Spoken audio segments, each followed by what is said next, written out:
l'objet de cette rencontre, c'est d'évoquer la question de la prime dite Covid-19 que le chef de l'État a bien voulu accorder aux travailleurs de la santé et que le ministère avait fixé à 50 000 francs pour tous les travailleurs. Ce que nous avons constaté, c'est que pendant 6 mois, ce que nous avons constaté, pour le déplorer, c'est que lorsqu'on faisait ce dispatching, c'est-à-dire l'octroi de la prime aux travailleurs de la santé, on a oublié les travailleurs des collectivités locales, il semble. Or, nous sommes des agents de l'État, puisque la collectivité locale, c'est l'État décentralisé. Donc nous avons reçu, nous avons été mis à l'écart et nous avons saisi le ministère pour réparer. Donc lorsque nous nous sommes rapprochés du ministère, alors on nous a dit donner les listes des agents et on va payer. Ce que nous avons fait. Donc la liste des agents étant arrivée à destination, ce que nous avons constaté, c'est que le ministère a payé 3 mois sur 6 pour ces agents des collectivités locales. Il s'est trouvé que il y avait des agents qui avaient des erreurs sur leur compte bancaire, puisqu'il fallait donner le numéro de compte bancaire de 24 chiffres, et les virements se faisaient automatiquement dans les comptes bancaires. Donc, jusqu'à présent, il y a des camarades qui sont dans des structures telles que Nabil Choucair, Wakam, Koloban, Gaspard Camara, Mariste, etc. L'ensemble des structures ont, jusqu'à présent, n'ont pas touché 1 centime de ce franc Covid. Alors, nous avons dit que cette injustice, nous n'allons pas l'accepter. Parce qu'on ne peut pas accepter que l'État donne près de 69 milliards au ministère de la Santé pour que tous les travailleurs de la santé soient payés. Cela n'a pas été fait. On a payé une partie, on a refusé de payer l'autre partie. On ne sait pas quelles sont les raisons. Et personne ne nous dit rien. Donc, nous interpellons les autorités pour qu'on fasse de la lumière sur l'utilisation de ces fonds Covid.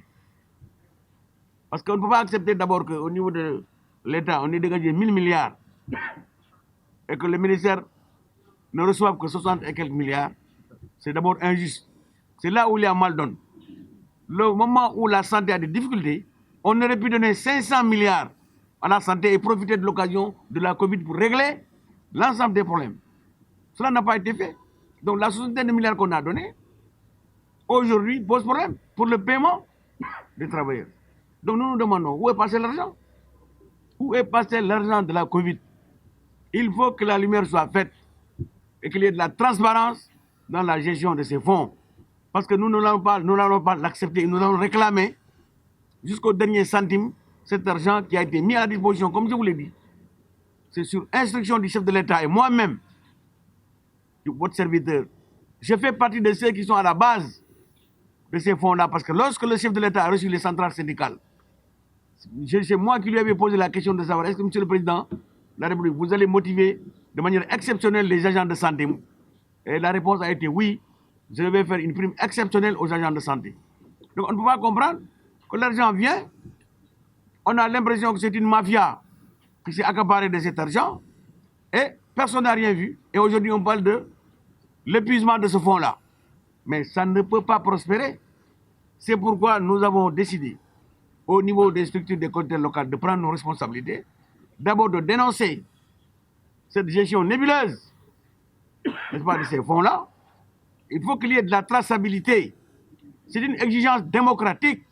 Il faut qu'on nous dise où est passé l'argent et comment on l'a géré. Nous avons le droit de savoir. On a le droit de savoir comment cela s'est passé. C'est clair. Donc, sur ce rapport, je pense que on est assez déterminés à nous battre. Et comme vous le voyez, ce sont les responsables des centres de santé qui sont là. Nous allons démarrer par vous décliner les plans d'action que nous allons mettre en œuvre à partir d'aujourd'hui. Et à partir de demain, nous allons démarrer, à partir de demain. Donc, c'est le plan d'action. À partir de demain, nous allons démarrer par le port de brassard rouge et l'arrêt de travail de 10 h à midi, en guise d'avertissement. Parce que nous sommes conscients qu'il y a la Covid Et nous sommes là pour les populations. On n'a jamais voulu perturber la quiétude sociale parce que nous considérons que face à la pandémie, notre priorité, notre responsabilité, c'est de taire les problèmes. Mais quand on constate qu'il y en a qui en profitent pour se la couler douce ou pour se sucrer sur le dos des travailleurs, c'est inacceptable, inadmissible. Or, c'est ce qui s'est passé. Il y a des gens qui sont dans les bureaux climatisés, ils ont pris l'argent, ils ont tout dilapidé. À travers des missions, des frais de mission, des tournées à n'en plus finir, des séminaires, etc. Or, la base, c'est-à-dire les travailleurs qui sont au front, qui sont en contact, puisque beaucoup de nos camarades ont été contaminés, qui sont en contact avec la maladie, n'ont rien vu. Ce n'est pas juste. Et nous réclamons notre part. Et rien ne nous fera reculer.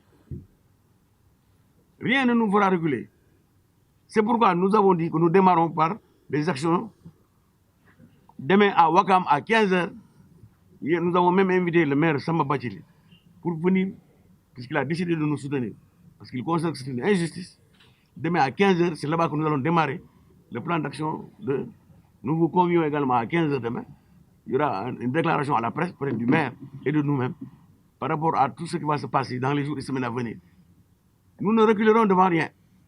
Nous allons saisir la direction du travail et de la sécurité sociale pour lui demander de régler son arbitrage sur la question. Parce que si rien n'est fait, il est évident que nous allons déposer un préavis de grève générale sur l'ensemble de nos structures des travailleurs et demander qu'au plan national, Andegesem elle-même se mette à nos côtés pour que nous puissions lutter.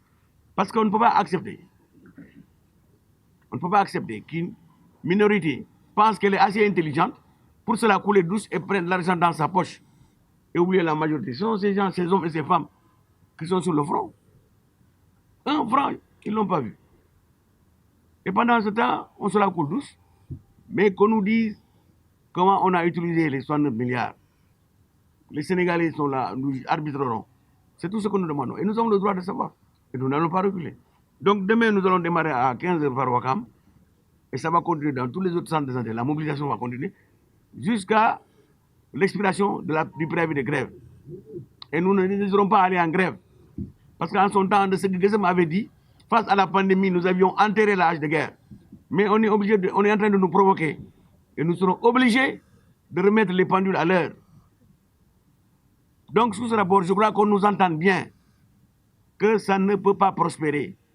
La mise à l'écart du travail des collectivités locales par rapport à la prime, ça ne va pas prospérer. Que ce que nous réclamons est un dû qu'on nous paie cet argent.